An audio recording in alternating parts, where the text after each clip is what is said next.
Price the Lord. ಬಾರುಕ್ ಹಾಶಮ್. ಕರ್ತನ ನಾಮದಲ್ಲಿ ನಿಮ್ಮೆಲ್ಲರನ್ನು ಕೂಡ ನಾನು ಯೇಸುವ ಮಸಿಯ ನಾಮದಲ್ಲಿ ಮಾಡುತ್ತೇನೆ. ಕರ್ತರ ಯೇಸು ಕ್ರಿಸ್ತು ನಾಮத்தில் நான் அனைவரையும் வரவேற்கிறேன்.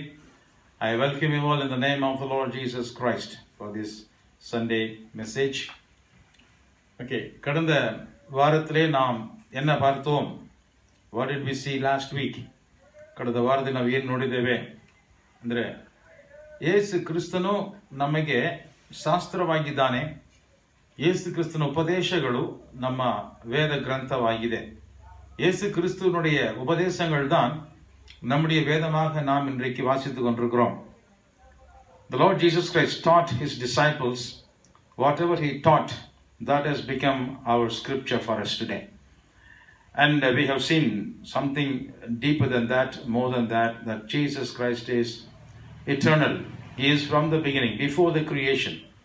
ಯೇಸು ಕ್ರಿಸ್ತನು ನಿತ್ಯವಾದ ದೇವರ ವಾಕ್ಯವಾಗಿದ್ದಾನೆ.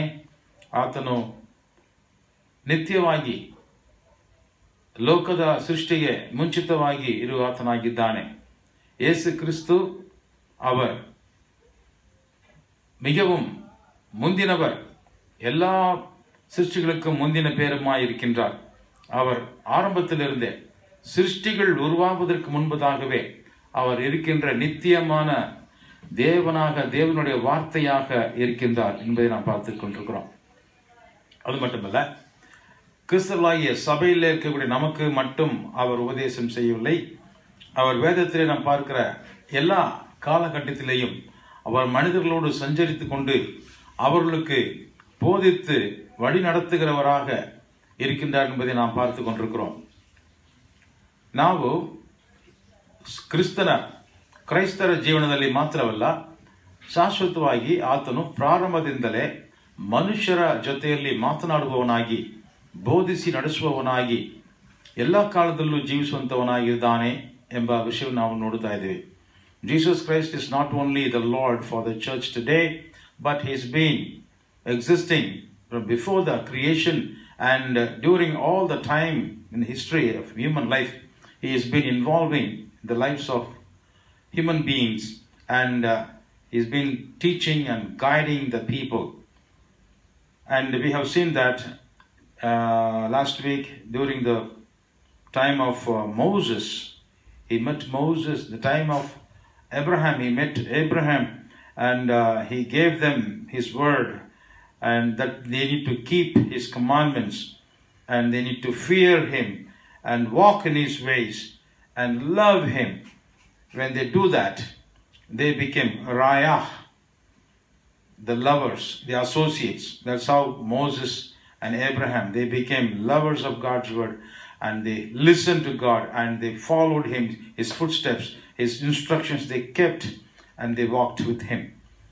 கடந்த வாரத்தில் நாம் பார்க்கும் பொழுது உபாகம் புஸ்தகத்தில் நாம் பார்த்தோம், கர்த்தராகிய இயேசு கிறிஸ்துவை ஆபிரகாம் பார்த்தது போல மோசேயும் கூட கண்டான். மோசேக்கு கர்த்தர் இயேசு உபதேசித்தார்.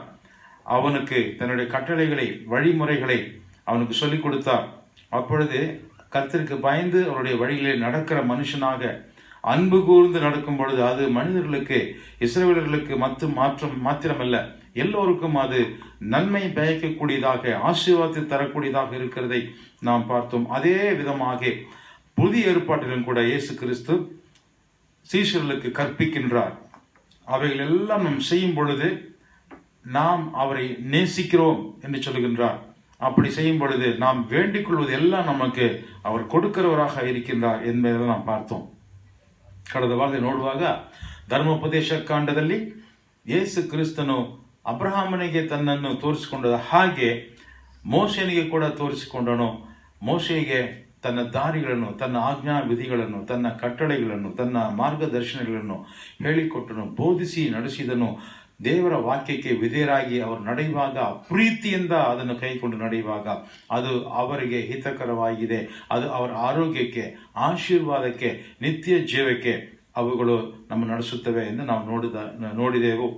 ಇದೇ ರೀತಿಯಲ್ಲಿ ಅಬ್ರಹಾಮನ ಹಾಗೆ ಮೋಶೆಯನ್ನು ಕೂಡ ದೇವರನ್ನು ನೋಡಿದನು, ಮುಖಾಮುಖಿಯಾಗಿ ನೋಡಿದನು, ಪ್ರೀತಿಸಿದನು, ದೇವರ ವಾಕ್ಯವನ್ನು ಅವನು ಸ್ವೀಕರಿಸಿಕೊಂಡನು.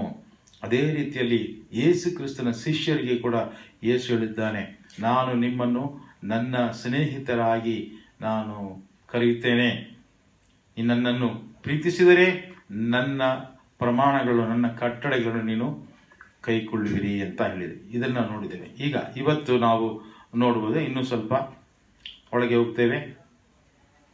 ಹೊಸ ಒಡಂಬಡಿಕೆಯಲ್ಲಿ ನಾವು ಒಂದು ಭಾಗವನ್ನು ಓದಿ ನಾವು ಮುಂದುವರಿಸೋಣ. ಯೋಹಾನನು ಬರೆದ ಸುವಾರ್ತೆ 5ನೇ ಅಧ್ಯಾಯ 39ನೇ ವಾಕ್ಯ. John gospel chapter 5 verse 39. Let us read it from the New Testament and we will continue. யோவான் எழுதின சுவிசேஷம் 5ஆம் அதிகாரம் 39வது வசனத்தை நாம் வாசித்து நாம் கடந்து செல்லலாம். Search the scriptures. Search the scriptures. For in the scriptures you think ye have eternal life. You have eternal life. And they are they. And the scriptures are they which testify of me. They are the ones that testify about me, concerning me. The scriptures that you have in your hands, they are talking about me. ಶಾಸ್ತ್ರಗಳಿಂದ ನಿತ್ಯ ಜೀವವು ದೊರೆಯುತ್ತದೆ ಎಂದು ನೀವು ನೆನೆಸಿ ಅವುಗಳನ್ನು ವಿಚಾರಿಸುತ್ತೀರಲ್ಲ. ಆ ಶಾಸ್ತ್ರಗಳನ್ನು ನೀವು ರಿಸರ್ಚ್ ಮಾಡುತ್ತೀರಲ್ಲ, ವಿಚಾರಿಸುತ್ತೀರಲ್ಲ. ಅವುಗಳು, ಆ ಶಾಸ್ತ್ರಗಳು ನನ್ನ ವಿಷಯದಲ್ಲಿ ಸಾಕ್ಷಿ ಕೊಡುವವುಗಳಾಗಿವೆ. தமிழிலே வாசிக்கின்றேன். வேத வாக்கியங்களை ஆராய்ந்து பாருங்கள், அவைகளால் உங்களுக்கு நித்திய ஜீவன் உண்டு என்று எண்ணுகிறீர்களே, என்னை குறித்து சாட்சி கொடுக்கிறவைகளும் அவைகளே. The time Jesus was talking these verses, with whom he was talking? He was talking to the Pharisees and Sadducees and the elders of the Jewish people and the scribes. These people, what did they have in their hands? They had the scriptures. ಈ ವಾಕ್ಯವನ್ನು ನಾವು ಓದುವಾಗ ಯೇಸು ಕ್ರಿಸ್ತನು ಯಾರಿಗೆ ಇವುಗಳನ್ನು ಹೇಳಿದನು, ಅವರು ಯಾರು, ಯಾವ ಸಂದರ್ಭದಲ್ಲಿ ಯೇಸು ಕ್ರಿಸ್ತನು ಇದನ್ನು ಹೇಳಿದ್ದಾನೆ ಎಂದು ನೋಡುವಾಗ, ಅವರು ಯಾರಿಗೆ ಯೇಸು ಹೇಳಿದನೆಂದರೆ ಫರಿಸಾಯರು, ಸದುಕಾಯರು ಮತ್ತೆ ದೇವರ ವಾಕ್ಯದ ಪಂಡಿತರು. ಅವರ ಕೈನಲ್ಲಿ ಏನಿತ್ತು? ಸುರುಳಿಗಳಿತ್ತು.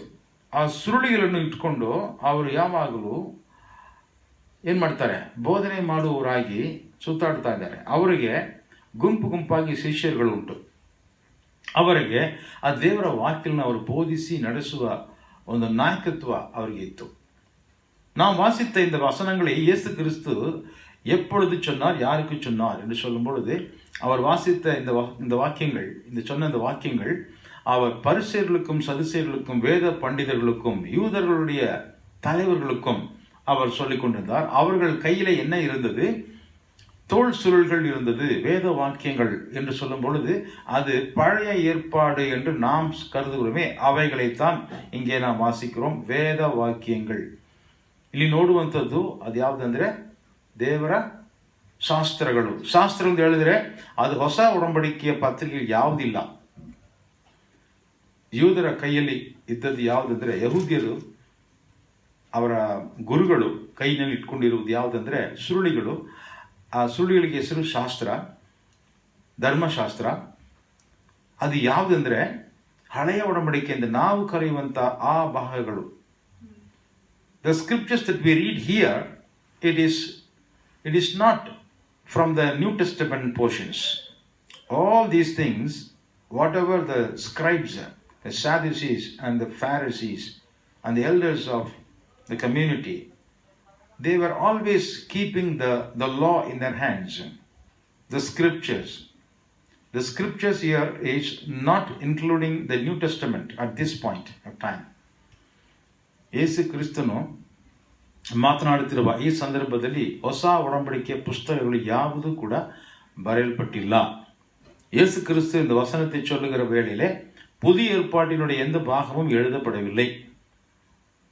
Okay, in the time when Jesus was talking these things with the elders of the Jewish community, none of the New Testament portions were written down.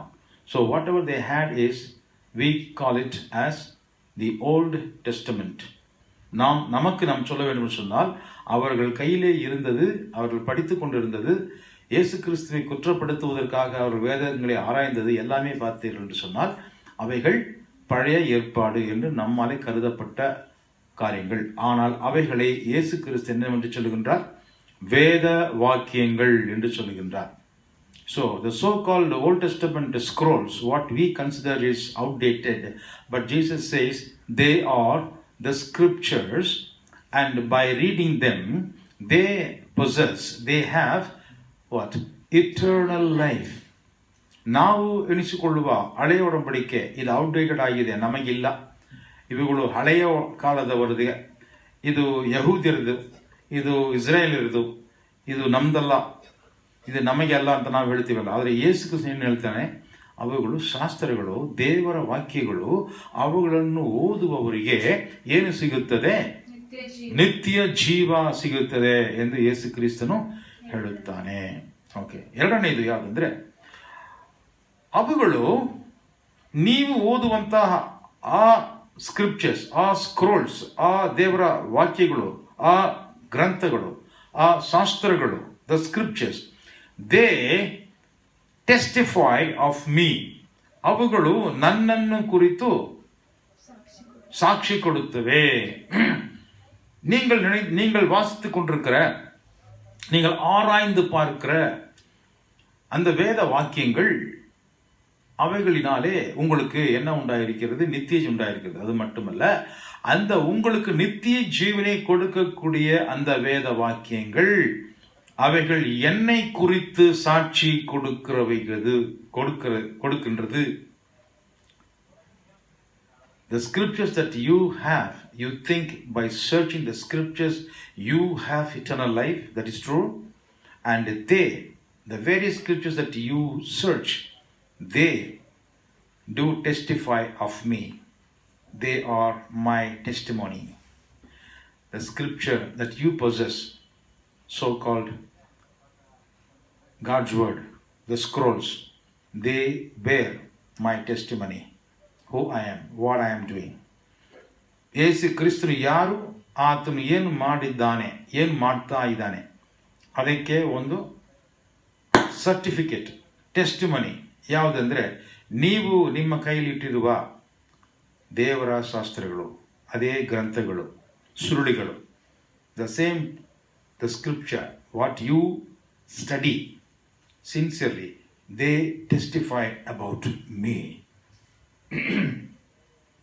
இந்த வசனத்தை நாம் ಆಳமாக நாம் ಸற்று சிந்திக்க போகிறோம். We are going to think little deeper inside.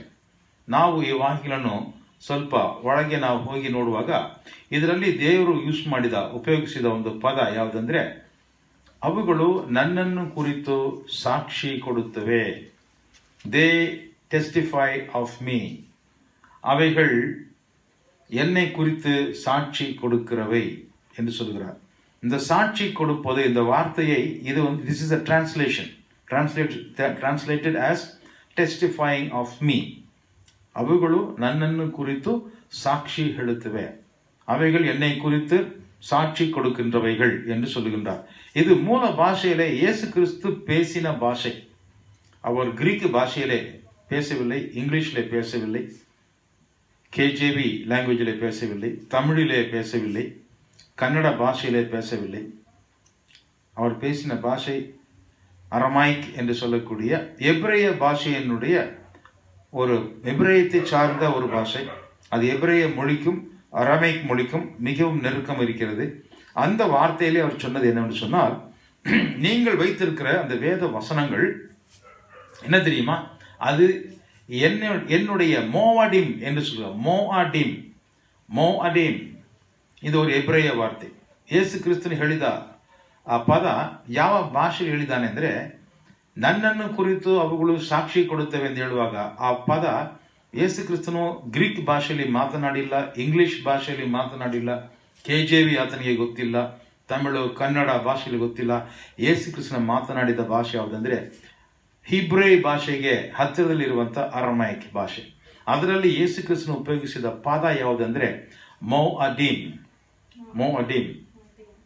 Jesus Christ used this word to say that the scriptures that you read and study, carefully you search, by that you have eternal life. But they are my Moadim.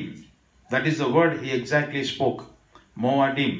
That word is being translated into many other languages, likewise in Greek and Latin and KJV and other versions in the vernacular languages of India.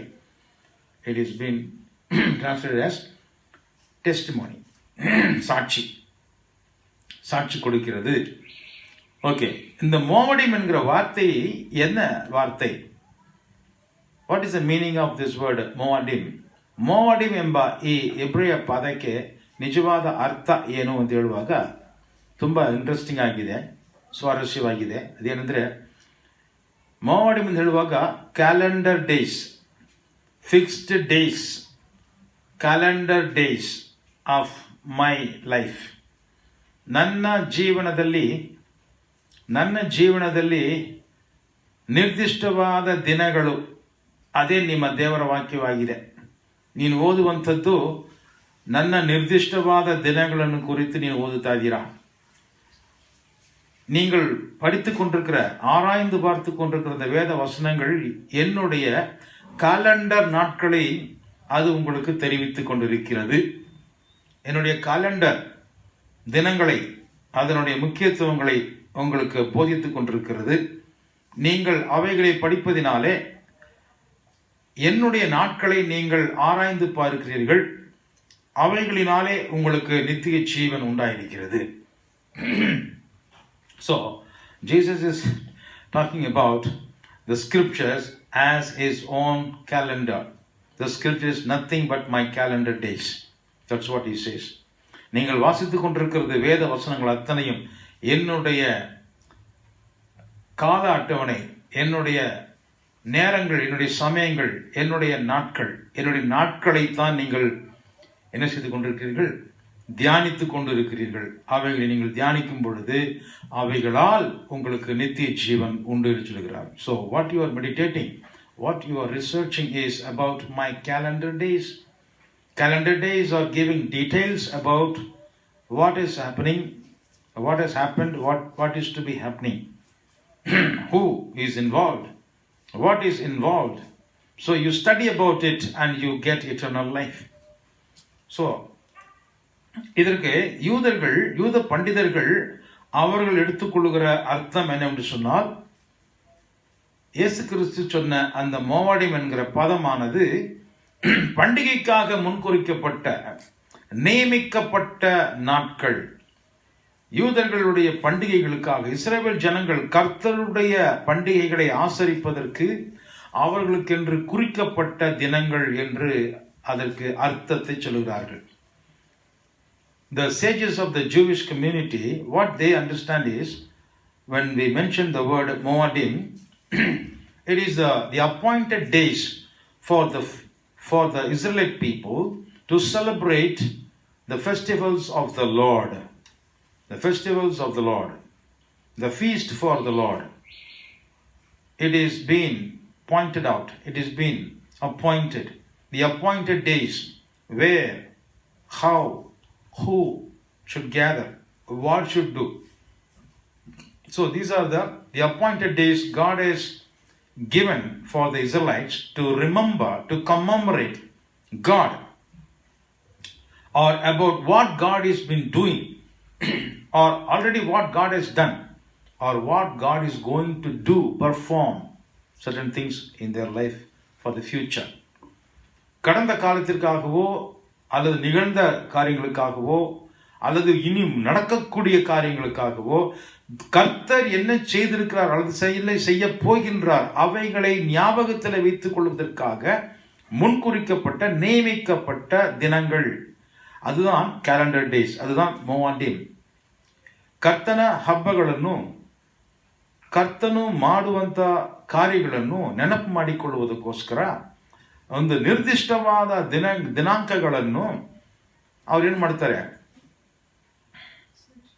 ಸೂಚಿಸಿ ಅದನ್ನು ಬರೆದು ಉಲ್ಲೇಖಿಸಿ ಕೊಟ್ಟಿದ್ದಾರೆ. ದೇವರ ವಾಕ್ಯವನ್ನು ಅವರು ಅಧ್ಯಯನ ಮಾಡುವಾಗ ಅವ್ರಿಗೇನು ಅರ್ಥ ಆಗುತ್ತದೆ, ಏನು ಅರ್ಥ ಆಗಬೇಕೆಂದ್ರೆ ದೇವರು ಅವರಿಗೋಸ್ಕರ ಮಾಡಿದ ಕಾರ್ಯಗಳನ್ನು ನೆನಪಲ್ಲಿ ಇಟ್ಕೊಳ್ಳಬೇಕು, ಅಥವಾ ಈಗಾಗಲೇ ದೇವರು ಮಾಡುತ್ತಿರುವ ಕಾರ್ಯಗಳನ್ನು ಕುರಿತು ಅವರು ಸಂತೋಷವಾಗಿ ಅವರು ಕುಣಿದಾಡಬೇಕು, ಅಥವಾ ಈ ಭವಿಷ್ಯ ಕಾಲದಲ್ಲಿ ದೇವರು ಮಾಡುವಂತ ತನ್ನ ಉಚಿತಾರ್ಥ ಕಾರ್ಯಗಳನ್ನು ತನ್ನ ಚಿತ್ತದಂತೆ, ತನ್ನ ಚಿತ್ತಕ್ಕೆ ಅನುಸಾರವಾಗಿ ದೇವರು ಮಾಡುವಂತ ಕಾರ್ಯಗಳನ್ನು ಕುರಿತು ಅವರು ಈಗಾಗಲೇ ಅವರು ಸೆಲೆಬ್ರೇಟ್ ಮಾಡಬೇಕಾಗಿದೆ. ಅವುಗಳ ಆ ದಿನಾಂಕಗಳನ್ನು ತಿಳಿಸುವಂತಹ ಪದ ಈ ಮೋವಾಡಿಮ್. ಆದರೆ ಇಲ್ಲಿ ಯೇಸು ಕ್ರಿಸ್ತನು ಹೇಳುವಾಗ ಹೇಳ್ತಾನೆ, ಅವುಗಳು ನನ್ನನ್ನು ಕುರಿತು ಹೇಳುತ್ತವೆ. ನೀವು ಓದುವಂತಹ, ಧ್ಯಾನ ಮಾಡುವಂತಹ ಆ ಶಾಸ್ತ್ರಗಳು ನನ್ನ ದಿನಾಂಕಗಳನ್ನು, ನಾನು ಮಾಡುವಂಥದ್ದನ್ನು ಕುರಿತು ನೀವು ಅಧ್ಯಯನ ಮಾಡುತ್ತಾ ಇದ್ದೀರಾ. So this is wonderful to study through the roots of the biblical language, the biblical record. வேத வசனத்தினுடைய அடித்தளத்திலிருந்து மூல பாஷையினுடைய அர்த்தங்களின் மூலமாக நாம் வேதத்தை நாம் ஆராய்ந்து பார்க்கும் பொழுது அது மிகவும் ஆழமான காரியங்களை, நம் ಕಣ್ಣುக்கு புலப்படாத ಕಾರ್ಯங்களை நாம் ಕಾಣುಂಬಡಿಯಾಗ ಅದು செய்கிறது. ದೇವರ ವಾಕ್ಯವನ್ನು ಅದರ ಮೂಲ ಭಾಷೆಯಿಂದ ನಾವು ನೋಡಿ ಅಧ್ಯಯನ ಮಾಡುವಾಗ, ದೃಷ್ಟಿಸಿ ನೋಡುವಾಗ ಅದ್ಭುತವಾದ ಕಾರ್ಯಗಳನ್ನು, ಸತ್ಯಗಳನ್ನು ನಾವು ತಿಳಿದುಕೊಳ್ಳುವುದಕ್ಕೆ ಸಾಧ್ಯವಾಗುತ್ತದೆ. ಈಗ ಯೇಸು ಕ್ರಿಸ್ತ ಏನು ಹೇಳ್ತಾನೆ ಅಂದರೆ, ನಾನು ಸದಾಕಾಲವೂ ಜೀವಿಸುವ ದೇವರಾಗಿದ್ದೀನಿ, ದೇವರ ಮಗನಾಗಿದ್ದೀನಿ, ದೇವರ ವಾಕ್ಯವಾಗಿದ್ದೀನಿ. ನಾನು ಮನುಷ್ಯರೊಂದಿಗೆ ಮಾಡುವಂತಹ ಕಾರ್ಯಗಳನ್ನು ಕುರಿತು ನೀವು ಶಾಸ್ತ್ರದಲ್ಲಿ ಓದುತ್ತಾ ಇದ್ದೀರಾ. அல்லேலூயா. இயேசு என்ன சொல்லுகிறார் என்று சொன்னால், நான் காலங்களுக்கு அப்பாற்பட்டவர், நான் ஜனங்களோடு கூட நான் சஞ்சரித்து கொண்டிருக்கிறேன், நான் அவர்களை சந்திக்கிற, நான் அவர்களோடு பேசுகிற, நான் அவர்களோடு ஈடுபடுகிற அந்த தினங்களைத்தான் நீங்கள் சாஸ்திரமாக வேத வாக்கியங்களாக வைத்துக்கொண்டு நீங்கள் படித்துக்கொண்டு தியானம் பண்ணிக்கொண்டு ஆராய்ச்சி செய்து கொண்டு இருக்கிறீர்கள். அவைகளால் உங்களுக்கு நித்திய ஜீவன் உண்டாயிருக்கிறது. The scriptures that you are studying is about my encounter with the people, the days that I met human beings. What happened during those days, or what is going to happen in your lives? My days you are studying. It has been celebrated as festivals as well. So I am beyond time, I am eternal. That's what Jesus is telling. The scripture is God's revelation. So Jesus is revealed in the scripture. Hallelujah. வேத வசனங்கள் தேவனுடைய வெளிப்பாடாக இருக்கிறது. ದೇವರ ವಾಕ್ಯಗಳು ದೇವರ ಪ್ರಕಟಣೆಯಾಗಿದೆ. ಅವೆಗಳು ನಮಗೆ ಯೇಸು ಕ್ರಿಸ್ತುவை வெளிப்படுத்துகிறது. They reveal Jesus Christ to us. ದೇವರ ವಾಕ್ಯಗಳು ಯೇಸು ಕ್ರಿಸ್ತನನ್ನು ನಮಗೆ தோரிசுவந்ததாಗಿದೆ, பிரகட்டிசுவந்ததாಗಿದೆ. நாம தேவனை மனிதர்கள் சந்தித்த நாட்களை நாம் எண்ணி பார்ப்போம் என்று சொன்னால், பழைய ஏற்பாட்டிலிருந்து புதிய ஏற்பாடு வரைக்கும் நாம் படிக்கிற வேத வசனங்கள் அத்தனையும் அது இயேசு கிறிಸ್ತುவோடு ಕೂಡ ಸಂಬಂಧಪಟ್ಟದಾಗவே ಕಾಣப்படுகிறது. ಪ್ರಾರಂಭದಿಂದಲೇ ನಾವು ನೋಡುವಾಗ ಮನುಷ್ಯರನ್ನು ದೇವರು ಭೇಟಿಯಾದ ಸಮಯಗಳನ್ನು ನಾವು ಲೆಕ್ಕಿಸಿ ನೋಡಿದರೆ, ಇಡೀ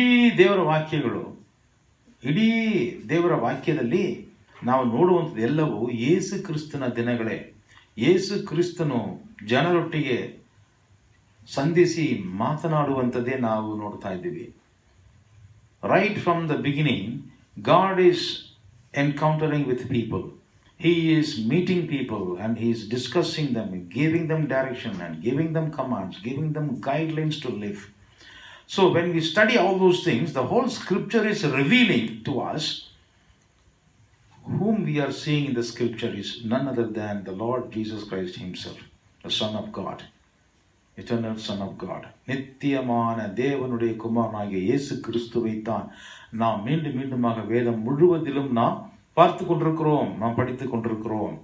Right from the time of Adam. ஆதாமிலிருந்து நாம் பார்க்கலாம். From the time of Adam, we'll see what are the things, how, Jesus was there and Jesus was meeting the people. Okay, from the beginning, the first man, Adam, ಪ್ರಾರಂಭದಲ್ಲಿ ನೋಡುವಾಗ ಆದಾಮನ ಕಾಲದಿಂದಲೇ ಯೇಸು ಕ್ರಿಸ್ತನು ಮನುಷ್ಯರೊಂದಿಗೆ ಮಾತನಾಡುವುದನ್ನು ನಾವು ನೋಡುತ್ತೇವೆ. ಆದಿಕಾಂಡ 1ನೇ ಅಧ್ಯಾಯ 28ನೇ ವಾಕ್ಯ, Genesis chapter 1 verse 28. ஆதியாகமம் 1:28 வாசிக்கலாம். And God blessed them. And God blessed them. And God said unto them. God said unto them. Be fruitful and multiply. Be fruitful and multiply. And replenish the earth. Yes. And subdue it. Yes. And have dominion over the fish of the sea. Yes. And over the fowl of the air. Yes. And over every living thing that moveth upon the earth. Yes. ಇದಲ್ಲದೆ ದೇವರು ಅವರನ್ನು ಆಶೀರ್ವದಿಸಿ ನೀವು ಬಹು ಸಂತಾನವುಳ್ಳವರಾಗಿ ಹೆಚ್ಚಿರಿ, ಭೂಮಿಯಲ್ಲಿ ತುಂಬಿಕೊಂಡು ಅದನ್ನು ವಶ ಮಾಡಿಕೊಳ್ಳಿರಿ, ಸಮುದ್ರದ ಮೀನುಗಳ ಮೇಲೆಯೂ ಆಕಾಶದ ಪಕ್ಷಿಗಳ ಮೇಲೆಯೂ ಭೂಮಿಯಲ್ಲಿ ಚಲಿಸುವ ಎಲ್ಲಾ ಜೀವಿಗಳ ಮೇಲೆಯೂ ದೊರೆತನ ಮಾಡಿರಿ ಅಂದನು. ಓಕೆ, ಭೂಮಿ ಪೂರ್ತಿಯೂ ನೀವು ದೊರೆತನ ಮಾಡಿರಿ. You rule, reign all over the world or the earth. தமிழிலே பார்க்கும் பொழுது ஆண்டவர் சிருஷ்டிக்கும் பொழுது அவர் என்ன சொல்லுகிறார்? ஆதியாகமம் 1ஆம் அதிகாரம் 28. பின்பு தேவன் அவர்களை நோக்கி, நீங்கள் பலுகி பெருகி பூமியை நிரப்பி அதை கீழ்ப்படுத்தி சமுத்திரத்தின் மச்சங்களையும் ஆகாயத்து பறவைகளையும் பூமியின் மேல் நடமாடுகிற சகல ஜீவ ஜந்துக்களையும் ஆண்டு கொள்ளுங்கள் என்று சொல்லி அவர்களை தேவன் ஆசீர்வதித்தார் என்று பார்க்கிறோம். சோ இங்கே சுருக்கமாக சொல்ல வேண்டும் என்று சொன்னால், தேவன் உண்டாக்கினவைகளை மனிதனுடைய கையிலே கொடுத்துவிட்டு மனிதனை பார்த்து என்ன சொல்கிறார்? நீங்கள் பலுகி பெருகுங்கள், நீங்கள் பூமியை நிரப்புங்கள், ஆண்டு கொள்ளுங்கள், ஆண்டு அனுபவியுங்கள் என்று சொல்கின்றார். சோ அவர்களுக்கு தேவன் கொடுத்த ஒரு கட்டளை என்னவென்று சொன்னால், ஆங்கிலத்தில் நம்ம படித்தோம், என்ன வார்த்தை அது? Be fruitful. Be fruitful. Be fruitful in multiplying. Be fruitful in ruling. Be fruitful. So be fruitful என்று சொல்லும் பொழுது அவர்களுடைய வாழ்க்கையில கனியுள்ளவர்களாக விருத்தி அடைய வேண்டும் என்று சொல்லுகின்றார். ಸೊ ನೀವು ಫಲಭರಿತರಾಗಿರಬೇಕು, ನೀವು ಹೆಚ್ಚಾಗಬೇಕು ಎಂದು ಹೇಳುವಾಗ, in English we say that be fruitful and multiply. This is the command, this is the guidelines given to Adam and Eve. ಆದಾಮ ಮತ್ತು ಅವಳಿಗೆ ದೇವರು ಕೊಟ್ಟ ಒಂದು ಉಪದೇಶ ಏನಂದ್ರೆ, ನೀವು ಏನಾಗಬೇಕು? ಫಲಭರಿತರಾಗಿ ಹೆಚ್ಚಾಗಿ ನೀವು ಇಡೀ ಭೂಮಿಯನ್ನು ನೀವು ವಾಸ ಮಾಡಿಕೊಳ್ಳಬೇಕು. ಇದು ದೇವರು ಕೊಟ್ಟ ಒಂದು ಆಲೋಚನೆ. ಇದು ನಮ್ಗೆ ಗೊತ್ತು, ದೇವರು ಎಂಬ ಪದ ಇದೆ.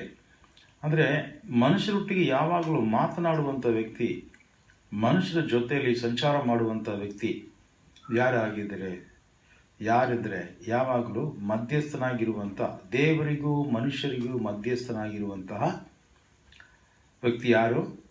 ದೇವರ ಮಗನಾದ ಯೇಸು ಕ್ರಿಸ್ತನು. 1ನೇ ತಿಮೋಥನಿಗೆ ಬರೆದ 1ನೇ ಪತ್ರಿಕೆ 1ನೇ ಪತ್ರಿಕೆ ಅಲ್ಲಿ ನೋಡಿದರೆ 2ನೇ ಅಧ್ಯಾಯ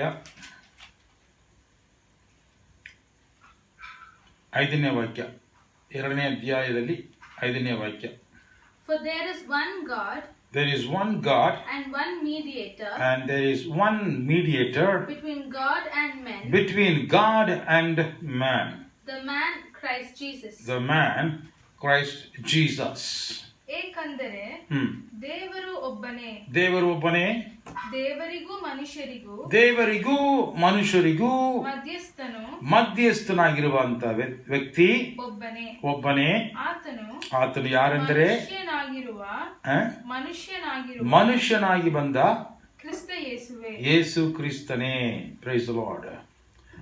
ಎಲ್ಲ ஓகே, 5வது வசனம். தேவன் ஒருவரே, தேவனுக்கும் மனுஷருக்கும் மத்தியஸ்தரும் ஒருவரே. தேவனுக்கும் மனுஷருக்கும் மத்தியத்திலே வந்து இரண்டு பேருக்கும் முகத்தை கொடுக்கிறவர், பேசுகின்றவர், மனிதனுக்காக தேவனிடத்திலும் தேவனுடைய சத்தியங்களை மனிதனுக்கும் பேசுகிறவர், போதித்து ஜனங்களை கர்த்தரிடத்தில் நடத்துகிறவர் யார் என்று சொன்னால் திரியேகத்துவ தேவனிடத்தில் ஒருவர் தான் உண்டு. அவர்தான் மத்தியஸ்தனாகி இருக்கக்கூடிய இயேசு கிறிஸ்து. ஹல்லேலூயா.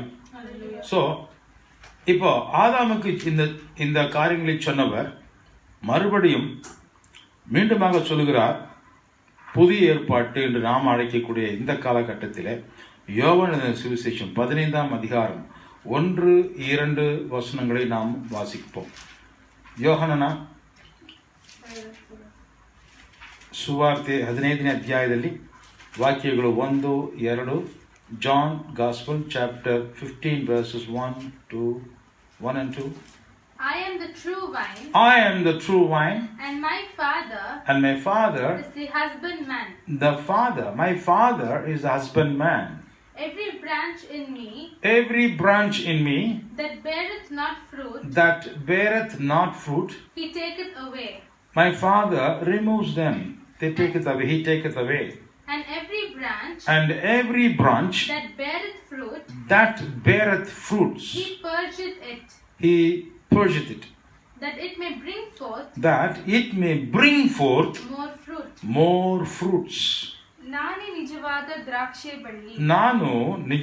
ದ್ರಾಕ್ಷಿ ಬಳ್ಳಿ, ನನ್ನ ತಂದೆ ತೋಟಗಾರನು. ನನ್ನಲ್ಲಿದ್ದು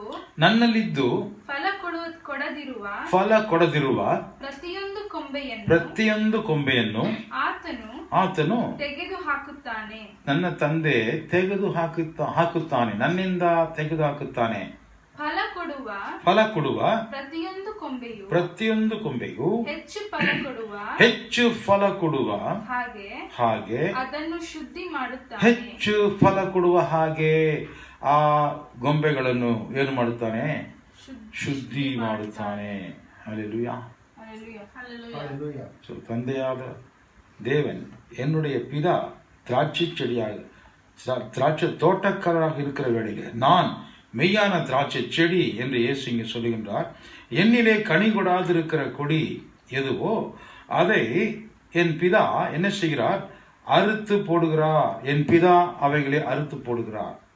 கனி கொடுக்கிற கொடி எதுவோ அது அதிக கனிகளை கொடுக்கும்படி அதை சுத்தம் பண்ணுகிறார். இது ஆதாம் ஏவாளுக்கு கர்த்தர் கொடுத்த அந்த கட்டளையிலே இது அடங்குகிறது. நீங்கள் பலுகி பெருகுங்கள், அதிகமான கனிகளை நீங்கள் கொடுங்கள், நீங்கள் பலுகி பெருகி பூமியை நிரப்பி ஆண்டு கொள்ளுங்கள். இந்த வசனங்களை பார்க்கும் பொழுது ஆதாம் ஏவாளுக்கு கொடுத்த அதே உபதேசம் தான் இன்னைக்கு சீஷர்களாகிய உங்களுக்கும் எனக்கும் கூட கொடுக்கிறார். அவர் சொல்லிக் கொடுக்கிறதின்படி நாம் நடக்கும் பொழுது நம்மிடத்திலே உண்டாகுகிறது தான் கனிகள். வசனம் 8 வாசிங்கள். வாக்கிய 8 ஓதோனா. Herein is my Father glorified, that ye bear much fruit. When you bear much fruit, my Father is glorified. So shall ye be my disciples. Then you are also my disciples. That is confirmed. ನೀವು ಬಹಳ ಫಲ ಕೊಡುವುದರಿಂದಲೇ ನನ್ನ ತಂದೆಗೆ ಮಹಿಮೆ ಉಂಟಾಗುವಂತೆ ಉಂಟಾಗುವುದು ಮತ್ತು ನನ್ನ ಶಿಷ್ಯರಾಗುವಿರಿ, ನನಗೂ ಕೂಡ ಶಿಷ್ಯರಾಗುವಿರಿ. ஹல்லேலூயா. நீங்கள் மிகுந்த கனிகளை கொடுப்பதினால் என் பிதா மகிமைப்படுவார். எனக்கும் நீங்கள் சீஷராய் இருப்பீர்கள். நான் சொல்றதை செய்தா தான் நீங்க எனக்கு சீஷர். நான் சொல்லுகிறதை நீங்கள் செய்யும் பொழுதுதான் பிதா மகிமை அடையக்கூடிய கனிகள் இடத்திலே உண்டாகிறது. So the more fruits you bear, the more my Father is honored, my Father is glorified, and you are proving yourself as my true disciples. The disciples means what? You are learning from me and doing it. You are following me and practicing it. So this teaching started much before, even from the beginning of human race. ஆதாமுக்கும் ஏவாளுக்கும் தேவன் அப்பொழுதிருந்தே இந்த காரியங்களை செய்ய தொடங்கிவிட்டார். ಇಲ್ಲಿ ನೋಡುವಾಗ ಯೋಹಾನನ ಬರೆದ ಸುವಾರ್ತೆ 15ನೇ ಅಧ್ಯಾಯದಲ್ಲಿ ನೋಡುವಾಗ, ನಾನು ದ್ರಾಕ್ಷಿ ಬಳ್ಳಿ, ನನ್ನ ತಂದೆ ತೋಟಗಾರನು. ನೀವು ಹೆಚ್ಚಾಗಿ ಫಲ ಕೊಡುವಂತೆ ಆತನು ಏನು ಮಾಡುತ್ತಾನೆ? ಕಟ್ಟು ಮಾಡುತ್ತಾನೆ, ನಿಮ್ಮನ್ನು ಶುದ್ಧಿಗೊಳಿಸುತ್ತಾನೆ. ಓಕೆ, ಇಲ್ಲಿ ಹೆಚ್ಚಾಗಿ ನೀವು ಫಲಭರಿತರಾಗುವಾಗ 8ನೇ ವಾಕ್ಯದ ಪ್ರಕಾರ ನನ್ನ ತಂದೆಗೆ ಮಹಿಮೆಯನ್ನು ನೀವು ಸಲ್ಲಿಸುತ್ತೀರಿ. ನನ್ನ ತಂದೆಗೆ ಘನ ಮಹಿಮೆ ಸಿಗುತ್ತದೆ. ನನಗೂ ನೀವು ಶಿಷ್ಯರಾಗುವಿರಿ. ನನ್ನ ಮಾತನ್ನು ಕೇಳುವುದೇ ಆ ಹಣ್ಣುಗಳು, ಆ ಫಲಭರಿತವಾಗುವುದಂದ್ರೆ ಏನರ್ಥ? ನನ್ನ ಮಾತಿನಂತೆ ನೀವು ನಡೆಯುವುದು. What is being fruitful is just being followers of Jesus Christ and listening to him and obeying him and put into practice. By that we bring forth fruits that will glorify the Father. That's the same message. God has given the command to the first man, Adam and Eve, and they have failed in it. They did not listen to God. Okay, but you see the continuancy of Christ's word from the beginning till the end. The life of Abel. ஆபேலினுடைய வாழ்க்கையை நாம் பார்க்கும் பொழுது, ಹೇಬೇಲನ ಜೀವನದಲ್ಲಿ ನಾವು ನೋಡುವಾಗ, ಅಲ್ಲಿ ಅವನು ಏನು ಮಾಡ್ತಾನೆ? ದೇವರಿಗೆ ಒಂದು ಕಾಣಿಕೆಯನ್ನು ಕೊಡುತ್ತಾನೆ. ತನ್ನನ್ನು ಅರ್ಪಿಸಿ ತನ್ನ ಕಾಣಿಕೆಯನ್ನು ಅವನು ಅರ್ಪಿಸುವಾಗ ದೇವರು ಏನು ಮಾಡಿದ್ದಾನೆ? ದೇವರು ಅದನ್ನು ಸ್ವೀಕರಿಸಿಕೊಂಡನು, ಅಂಗೀಕರಿಸಿಕೊಂಡನು. இங்கே ஆபேலுடைய வாழ்க்கையை பார்க்கும் பொழுது, ஆதாமுக்கு பிறகு ஆபேலுடைய வாழ்க்கையை பார்க்கும் பொழுது, ஆபேல் தன்னுடைய சகோதரனை விட அவன் உத்தமமான, உசிதமான, மேலான ஒரு காணிக்கையை கொடுக்கிறான். தன்னையே அர்ப்பணிக்கின்றான். அவைகளை கர்த்தர் ஏற்றுக்கொள்கிறார், அங்கீகரித்துக் கொள்கின்றார். ಇಲ್ಲಿ in the life of Abel after Adam, you see God is intervening. God is involved in the life of Abel.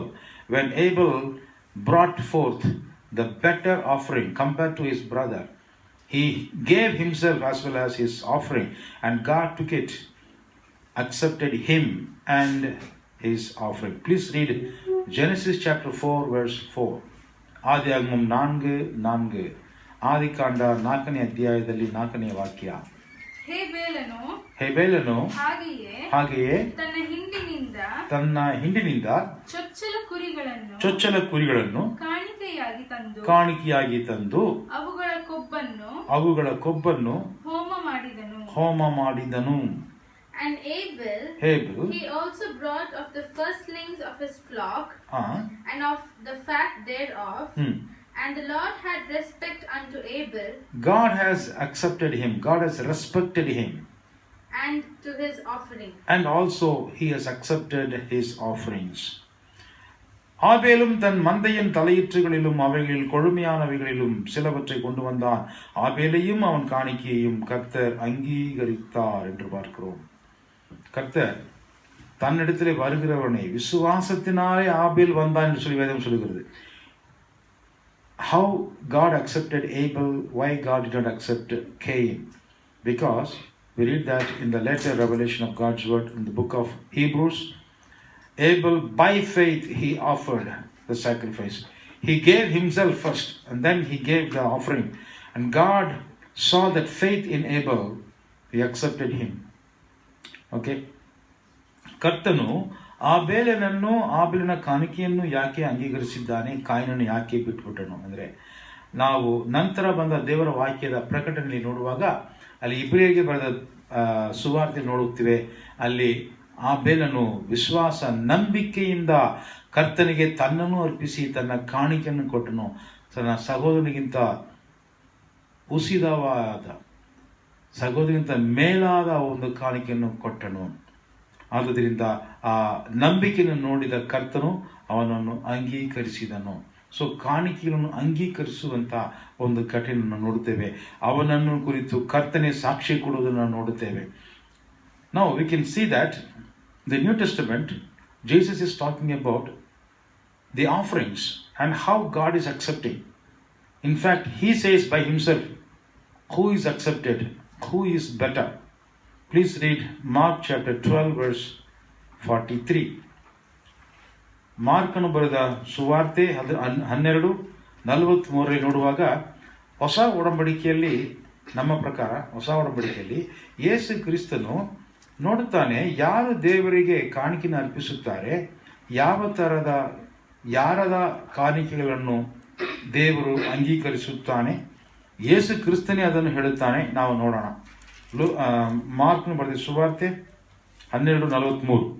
And he called unto his disciples, yes, and said unto them, Verily I say unto you, verily I say unto you, that this poor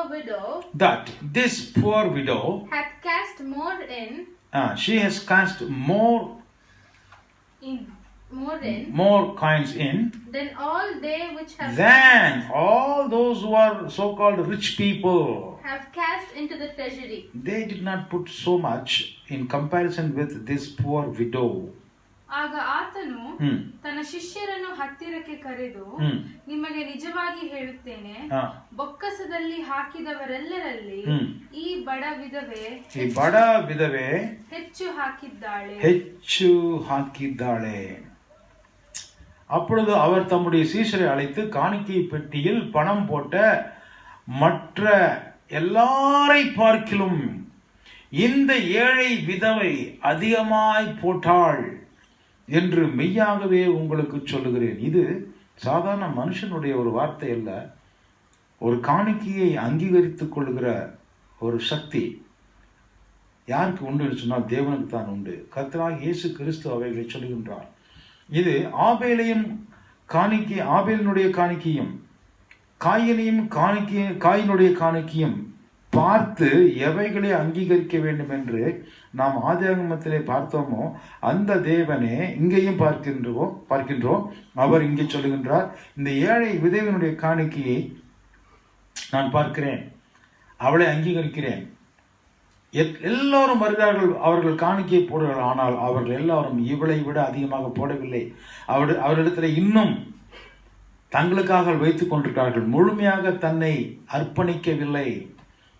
இது பார்க்கும் பொழுது அதே தோரணை, அதே சத்தம், அதே விதமான ஒரு காரியத்தை நாம் இங்கே பார்க்கிறோம். இயேசு கிறிஸ்து மனிதனுடைய வாழ்க்கையிலே அவர் ஈடுபட்டு கொண்டிருக்கிறதை நாம் பார்க்கின்றோம்.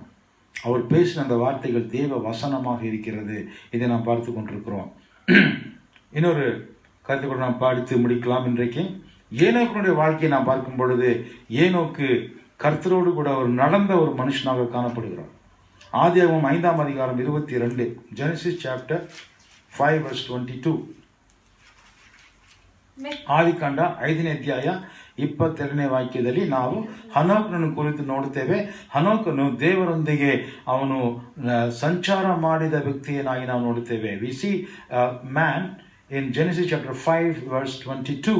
And It talks about Enoch who was walking with God. Let us see that.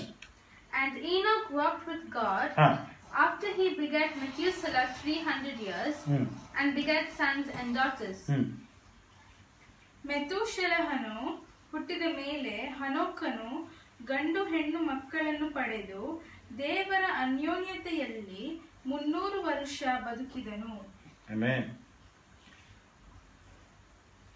இங்கே நாம் பார்க்கும் பொழுது மிகவும் ஆச்சரியமான ஒரு காரியம். அந்த காலத்தில் எத்தனையோ பேர் மனிதர்களாக இருந்தாலும் தேவனோடு கூட நடந்த மனிதர்கள் அதிகமில்லை. தேவனோடு நடந்த மனிதனாக நாம் இங்கே பார்க்கின்றோம். 22வது வசனம், ஆதியாகமம் 5ஆம் அதிகாரம் 22. ஏனோக்கு மெத்தூசலாவை பெற்ற பின் 300 வருஷம் தேவனோடே சஞ்சரித்து கொண்டிருந்து குமாரரையும் குமாரத்திகளையும் பெற்றான். சஞ்சரிப்பது என்கிற வார்த்தை இன்றைக்கு இருக்கக்கூடிய தமிழ் படிக்கக்கூடியவர்களுக்கு புரியாமல் இருக்கலாம். சஞ்சரிப்பது என்று சொன்னால் நடந்து செல்வது. ஒரு நண்பன் தன்னுடைய சிநேகிதனோடு நெருக்கமாக கைகளை கோர்த்து கொண்டு அல்லது தோள் மேல் தோளை உராய்ச்சி கொண்டு தோள் மேல் கைகளை போட்டுக்கொண்டு நடப்பதை போல சஞ்சரிக்கிறது. நடப்பது நெருக்கமான நட்புடன் நடக்கக்கூடிய ஒரு காரியத்தை நாம் இங்கே பார்க்கிறோம்.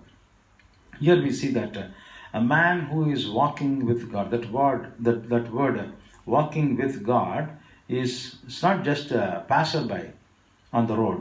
It is like walking with a companion who is very close, with intimate relationship. In the Bible we see that one word, if two hearts are not united, how can they walk together? இருவர் எப்படி ஒன்றாக நடக்க முடியும்? அவருடைய மனதிலே அவர்களுக்குள்ளே வேறுபாடுகள் இருக்கும் என்று சொன்னால் அவர்கள் இருவரும் ஒன்றாக இருக்க மாட்டார்கள், நடக்க முடியாது என்று சொல்லி வேதம் சொல்லுகிறது. இங்கே பார்க்கிறோம், ஏனோக்கு என்பவன் தேவனோடு கூட சஞ்சரித்தான். அப்படி என்றால் அவன் தேவனோடு இணங்கி அவர் சொல்லுகிறபடி செய்கிறவனாக இருக்கின்றான். அவன் அவருடைய வார்த்தைகளின்படி அவன் நடப்பதினாலே தேவன் அவனை விட்டு பிரியாமல் இருக்கின்றார். உலகத்திலே அப்படி நடந்தவர்கள் யாருமே இல்லை. அந்த நேரத்திலே ஏனோக்கோடு கூட கர்த்தர் அப்படி நெருக்கமாக நடந்து கொண்டிருந்தார், சஞ்சரித்து கொண்டிருந்தார் சொல்லி வாசிக்கிறோம். இப்போ okay, we read that in English. He was walking with God. He was walking with God. Even though he had families, he brought forth children, still his intimate walk with God is so true. Okay. Now we'll see that compared to the New Testament, it is very much about Jesus Christ. 1 John chapter 1 verse 7. 1 யோவான் 1ஆம் அதிகாரம் 7வது வசனத்தை நாம் பார்ப்போம். 1ನೇ ಯೋಹನ ಪತ್ರಿಕೆ 1ನೇ ಅಧ್ಯಾಯ 7ನೇ ವಾಕ್ಯದಲ್ಲಿ ನಾವು ಈ ಒಂದು ಘಟನೆಯನ್ನು ನಾವು ಹೋಲಿಸಿ ನೋಡುವಾಗ ಇದು ಯೇಸು ಕ್ರಿಸ್ತನನ್ನೇ ನಮಗೆ ಸೂಚಿಸುತ್ತದೆ. But if we walk in the light, as he is in the light, we have fellowship with one another. And the blood of Jesus Christ, his son, cleanses us from all our sins. When we are walking with Jesus Christ, whatever may be our problems, that is being cleansed off. We are washed off from all our guilty consciences. Yes. ಆದರೆ ಆತನು ಬೆಳಕಿನಲ್ಲಿರುವಂತೆಯೇ ನಾವು ಬೆಳಕಿನಲ್ಲಿ ನಡೆದರೆ ನಾವು ಒಬ್ಬರ ಸಂಗಡಲೊಬ್ಬರು ಅನ್ಯೋನ್ಯತೆಯಲ್ಲಿದ್ದೇವೆ ಮತ್ತು ಆತನು ಮಗನಾದ ಯೇಸು ಕ್ರಿಸ್ತನ ರಕ್ತವು ಸಕಲ ಪಾಪವನ್ನು ನಿವಾರಣೆ ಮಾಡಿ நம்மನ್ನು சுத்தி ಮಾಡುತ್ತದೆ. அவர் ஒளியிலே இருக்கிறது போல நாமும் ஒளியிலே நடந்தால் ஒருவரோடு ஒருவர் ஐக்கியப்பட்டிருப்போம். அவருடைய குமாரனாகிய இயேசு கிறிஸ்துவின் ரத்தம் சகல பாவங்களையும் நீக்கி நம்மை சுத்திகரிக்கும். அவர் ஒளியிலே இருக்கிறார், அவர் நீதியுள்ளவராய் இருக்கிறார், அவர் பரிசுத்தம் உள்ளவராய் இருக்கிறார். அவரோடு கூட நாம் நடப்போம் என்று சொன்னார். ஏனோக்கு போல அவரோடு ஐக்கியப்பட்டிருப்போம். அவர் சொல்லுகிற அந்த வசனங்கள் தான் நம்மை சுத்திகரிக்கின்றது. அன்றைக்கும் இன்றைக்கும் கிறிஸ்துவினுடைய உபதேசங்கள் மாறவே இல்லை. கிறிஸ்துவினுடைய உபதேசங்கள் மாறவே இல்லை. இன்றைக்கு நாம் படித்து கொண்டிருக்கிற அதே சத்தியங்களை அன்றைக்கு ஆதாமுக்கும் சொல்லியிருக்கின்றார், ஆபேலுக்கும் கூறியிருக்கின்றார். அதே சத்தியங்களைத்தான் ஏனோக்குக்கும் கூறியிருக்கின்றார். ஏனோக்கு அவருடைய வார்த்தையிலே நடந்து கொண்டிருந்தான். அருமையான சகோதரனே, சகோதரியே, நாம் இன்றைக்கு கிறிஸ்துவனுடைய உபதேசங்களை என்னவாக நினைத்துக் கொண்டிருக்கிறோம்? கிறிஸ்துவனுடைய உபதேசங்கள் ஏதோ வேதத்திலே ஒரு பக்கத்தில் எழுதப்பட்டு நினைக்கிறோமா? இல்லை, அது தவறு. இயேசு கிறிஸ்துவனுடைய உபதேசங்கள் வேதம் முழுமையாக இருக்கின்றது. Christ's teaching is not just a part of the Bible. His teaching is completely filled with the Bible. Okay? ಯೇಸು ಕ್ರಿಸ್ತನ ವಾಕ್ಯಗಳು ನಮಗೆ ಶಾಸ್ತ್ರವಾಗಿದೆ. ಈ ಹೊತ್ತು ನೆನ್ನೆ ಅಲ್ಲ, ಪ್ರಾರಂಭದಿಂದಲೇ ಕೊನೆಯವರೆಗೆ ಯೇಸು ಕ್ರಿಸ್ತನ ವಾಕ್ಯಗಳೇ ನಮ್ಮ ವೇದ ಗ್ರಂಥವಾಗಿದೆ. ನಾವು ಒಂದು ಹಾಡನ್ನು ಕೇಳೋಣ.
I request Sister Gloria Philip to pray and conclude this session. Gracious Father, we thank and praise you, Father, for your word that has gone out. We thank and praise you, Father, that your word is a light unto our path and a lamp unto our feet, Father. And we pray, Father, that as Enoch walked with you, Father, in obedience to your word, Father, that we will enjoy that intimacy like Enoch as a friend like how he walked with God, that we will walk, Father, together in unity and enjoy that closeness and that fellowship with you, Father. Help us, Father, as we go through this week, Father, that we will be reminded again and again, Father, of the word that we've listened, and help us, Father, to be obedient to it, Father. In Jesus' name we pray. Amen.